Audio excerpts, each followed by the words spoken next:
Salut, c'est Steve, j'espère que tu as la forme. Je suis toujours dans les Pyrénées, je suis avec un copain, c'est Pan, c'est le chien d'un ami qui habite juste dans la localité où je me trouve.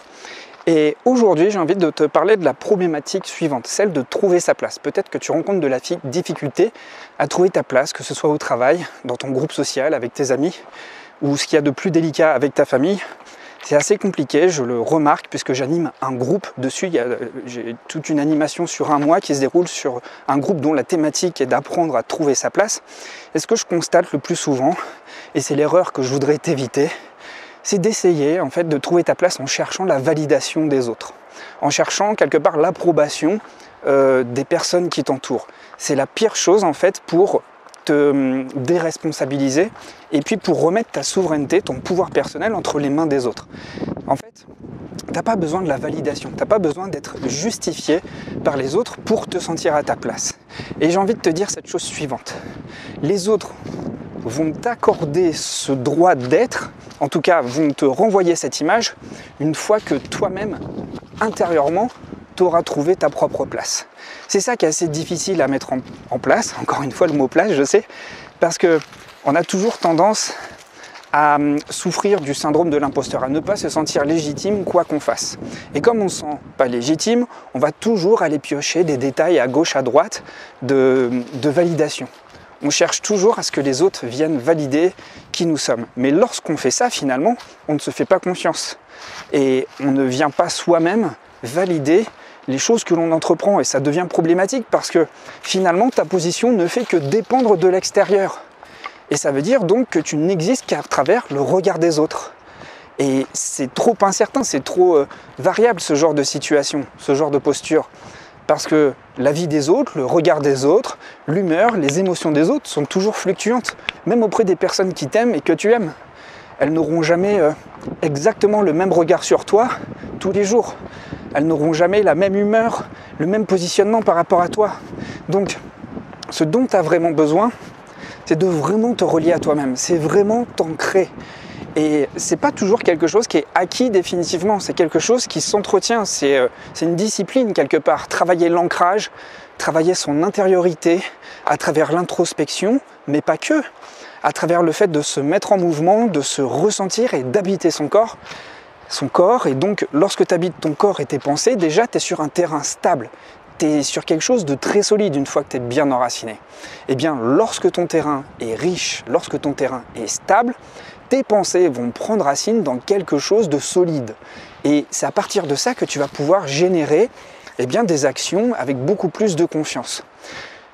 Je vois tellement de personnes dans les accompagnements et même autour de moi, dans ma vie quotidienne, des personnes qui attendent toujours que tous les compteurs soient au vert pour passer à l'action parce qu'elles ne se sentent jamais légitimes. Mais en fait,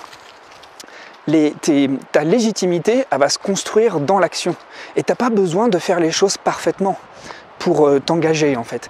Et je sais qu'il y a toujours ce souci de la perfection, ce souci d'attendre que toutes les choses, tous les compteurs soient au vert pour commencer à aller de l'avant. Mais en fait, les compteurs seront jamais au vert et tu n'as pas besoin que les choses soient parfaites pour avancer. Regarde cette vidéo YouTube, elle n'est pas stable, des fois je cherche mes mots, il y a peut-être la lumière qui n'est pas exactement comme il faut, peut-être que l'enchaînement de mes idées et les transitions ne sont pas parfaites, mais c'est pas grave. Moi, l'essence de mon travail, c'est de communiquer un message. Donc toi, concentre-toi sur ton essence, sur ce qu'il y a de plus important. Et quel que soit ton projet, qu'il soit professionnel, qu'il soit personnel, qu'il soit spirituel, tout ce qu'on veut, l'idée n'est pas de faire les choses parfaites, tu n'es plus à l'école.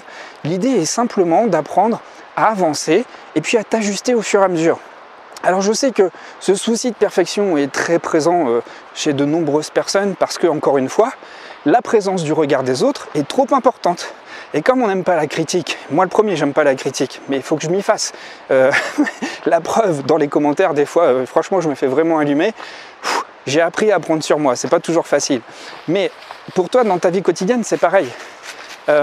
Essaie de repérer les choses pour lesquelles tu te sens vulnérable lorsqu'il y a une critique. Et puis essaie de relativiser. Ce ne sont pas ces choses-là qui doivent te freiner, il n'y a pas de problème en fait. Du moment que toi tu es droit dans tes bottes et que tu fais de ton mieux, et que tu es toujours dans une optique d'amélioration, eh bien, la critique, elle peut être constructive et puis elle va t'aider à t'améliorer dès lors qu'elle est bien construite, dès lors qu'elle est bienveillante. Et puis si elle n'est pas bienveillante, et ça arrive, Et voilà, je te le dis, moi dans les commentaires sur YouTube, des fois je me fais allumer, mais de manière gratuite. Et voilà, c'est la nature humaine, on ne peut rien y faire en fait. Et ça sert à rien d'entrer en lutte contre ça, et ça sert à rien de se sentir trop concerné à cause de ça, parce que à ce moment-là, c'est les autres qui décident de ta vie. Et tu n'as pas finalement à fixer trop ton attention là-dessus. Alors voilà, c'est ce que je travaille dans le groupe là, avec qui je travaille pendant un mois, c'est le travail sur ton attention. Ton attention, c'est comme un projecteur. Et ce projecteur va mettre la lumière sur des facettes de ta vie. Ce projecteur, c'est ton attention. Et donc, ton énergie va aller là où tu mets ton attention. Et ça t'arrive certainement lorsque, dans une journée, tu as reçu 5 compliments et une critique. Eh bien, c'est mécanique, hein. Ton esprit, ton attention va retenir uniquement la chose qui a été perfectible, la critique qu'on a pu te faire. Et tu as mis de côté les 5 qualités qu'on a voulu ressortir, qu'on a voulu exprimer chez toi. Donc pour aller de l'avant, pour ne pas te sentir freiné, pour ne pas te sentir diminué par les remarques des autres, tout dépend donc de là où tu mets ton attention. Et peut-être que dans ton quotidien, il y a des choses positives, il y a des choses négatives. Entraîne ton esprit à mettre son focus sur les choses qui sont positives, sur les choses qui t'apportent finalement de la validation. D'accord ? C'est comme ça que tu vas pouvoir capitaliser de l'assurance, de la confiance et que tu vas pouvoir avancer. Moi, lorsque j'ai commencé sur YouTube, j'avais vraiment pas beaucoup d'assurance, mais finalement, j'ai fait des petites actions très régulièrement et puis je me suis amélioré et à chaque fois c'était un petit défi et ça l'est toujours. C'est jamais naturel pour moi de sortir ma caméra et de faire une vidéo, même si ça peut vous sembler simple dans ma manière de faire et fluide, ça ne l'est vraiment pas. Il faut toujours qu'il y ait une mise en condition et que je me motive et que je trouve ce capital assurance pour aller de l'avant. Alors là, on est toujours dans le Val d'Azun, le lac d'Estaing est juste derrière. Et là, je suis allé dans un parc naturel un petit peu plus loin. Et là, on redescend. Il y a Pan là, qui est juste derrière moi. Il est un peu toqué avec son bâton. Pourtant, voilà, je ne lui lance pas, mais il tient à tout prix à avoir son bâton. Alors voilà, c'est ça que je veux te dire en fait. Quelles que soient les craintes que tu puisses avoir par rapport aux réactions de ton environnement, si tu as du mal à trouver ta place, déjà, mets en place ce dialogue intérieur.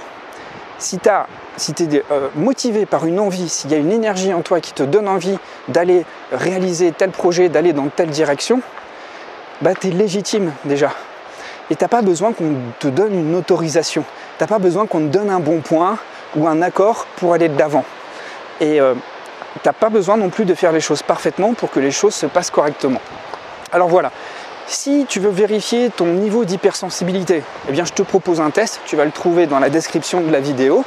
Tu vas voir, c'est un test gratuit, ça se fait assez rapidement. Et puis une fois que tu as fait ce test, les jours suivants, je t'envoie quelques mails. Tu vas voir, ce sont des mails très inspirationnels. Si tu ne me connais pas encore, je vais te raconter pas mal de choses de mon parcours d'hypersensible, comment j'ai réussi à m'en faire quelque chose de très vertueux. J'en suis très content aujourd'hui. Ça me permet vraiment d'avoir une vie très épanouie puisque je suis très sensible à mon équilibre et je fais un gros travail sur la gestion de mes émotions. Je remarque que je suis très vulnérable aux variations de l'environnement. Lorsque je suis dans un environnement trop stressant, trop bruyant, trop agressif, au bout d'un moment je me sens mal. Même avec beaucoup de travail sur moi, je sais que je ne peux pas y rester très longtemps. Et donc la démarche que j'ai là sur cette chaîne YouTube, c'est toute une démarche d'inspiration, de motivation et puis d'expression parce que voilà, c'est un canal d'expression qui me plaît beaucoup. Le fait de parler en vidéo, ça me fait beaucoup de bien. Ça me permet de mettre de l'ordre dans mes idées.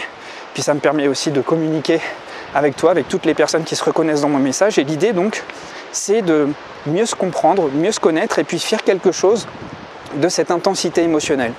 Cette intensité émotionnelle, ce n'est pas une problématique dès lors que tu lâches prise sur la chose et que tu arrives à te laisser traverser.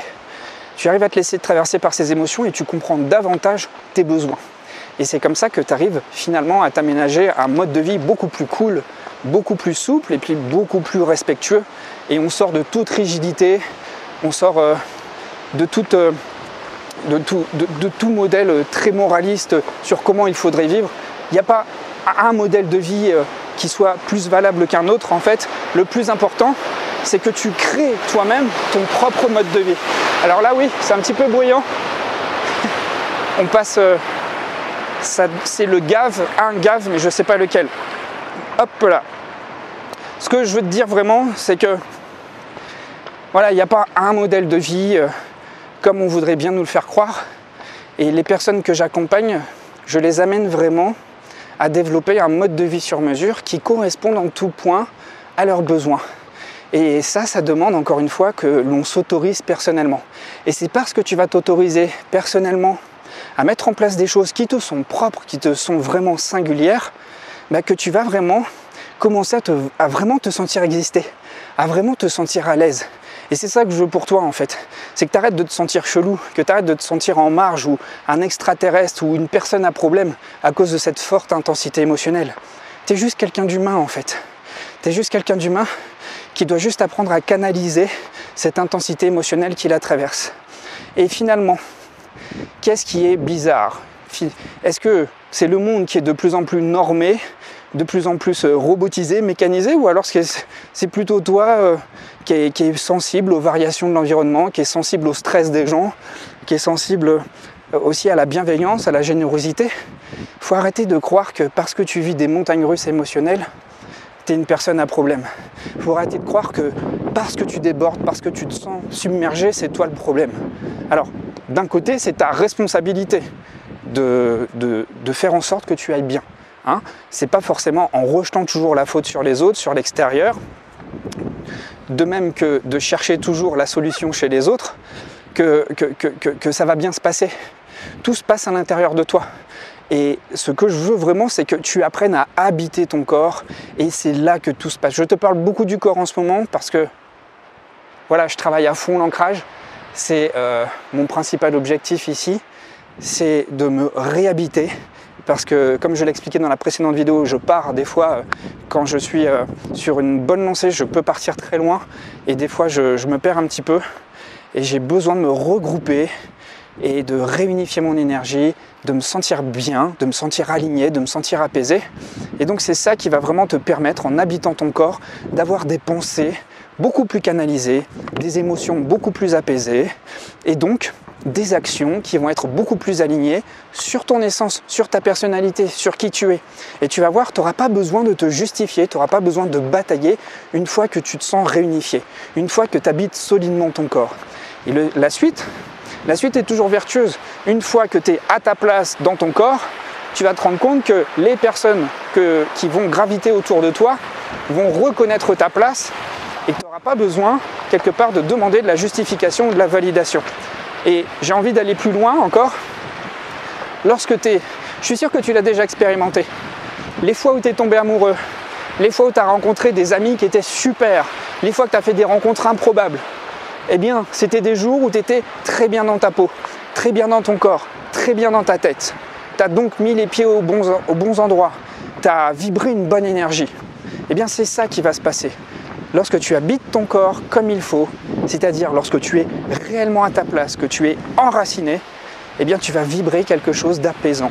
Et puis quelque chose d'enthousiasmant aussi, ce qui va tirer forcément les bonnes situations et les bonnes personnes. Alors voilà, moi je suis vraiment dans ce travail en profondeur.